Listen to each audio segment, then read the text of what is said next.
the first spiritual thought that I have as it relates to relationships, and specifically to either challenging relationships or relationships when they are in a challenging state, is a teaching from the founder of the Kabbalah Center, the great Kabbalist, Rabbi Ashlag. And he said something that for me is one of my driving teachings in life, and especially when challenges come up with people external, I think about this. And he says the following statement, which I want to elaborate on because it's really important, I believe, for every single one of us to live with this teaching. And he says that you have to know that there is only you and the light of the Creator. Nothing else exists. There's just you and the light of the Creator. So you're going to go deep fast. Yes, because I think, and again, and hopefully you'll help me, but really unpack this idea, because I don't think one can be receiving from all the relationships that we have in our lives what we're meant to receive from them unless we are living with this thought, with this consciousness. But let's explain a little bit what that means. I'm sitting here right now. Those of us who are watching on Facebook or YouTube or Instagram, you see that Monica and I are sitting across from each other. There's a window behind us. There's a room around us. There's trees over there, and there's people in the room. And as we go throughout our day, we interact with many, many people, things, places. The spiritual view is that there's a perfect system for me. And my perfect system is everything that comes into my life, everything that exits from my life, everything that occurs in my day, everything that surrounds me is for one purpose, only one purpose, ultimately for my benefit.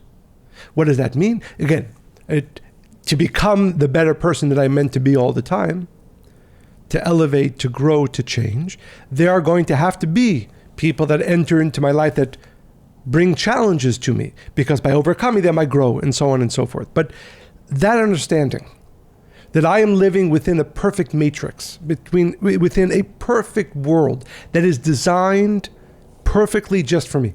So my interaction with you is really in some way meant to elevate me. My interaction with this person who pushes my buttons, the only reason I am interacting. Now, it doesn't, by the way, negate the goodness or badness of that person's behavior. This person might in his or her assessment on themselves, they might say, oh my goodness, I really treated Michael badly today. But that has nothing to do with my assessment of that interaction and my understanding of what is happening in my life. Yes. I want to make sure that's clear, because I know this is a deep understanding. Because you're trying to take people, though, from this place of this bad thing happened to me, this bad relationship, and all the things that come along with it. I'm undeserving. Other people have better relationships. I'm never lucky in love. And it should be this perfect thing that I've now visualized in my mind, to no matter who you encounter. And by the way, obviously we have the same opinion, but who you come across and what you encounter, it's all set up for your greatest good to help you get the most out of life. And by the way, right before we recorded this, right, I was driving, this guy cut me off. I did honk, but not angrily.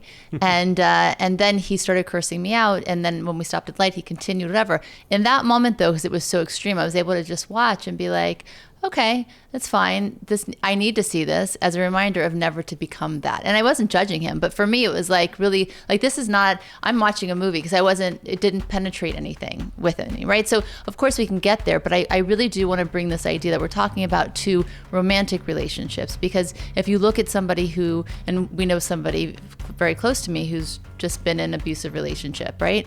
And it didn't start that way, but at the end of this 2-year relationship, that's how it ended. So what advice do you tell that person then? Because if they've been in a few failed relationships, a failed marriage, and then another relationship that ended up being abusive, so how do you get them to that consciousness?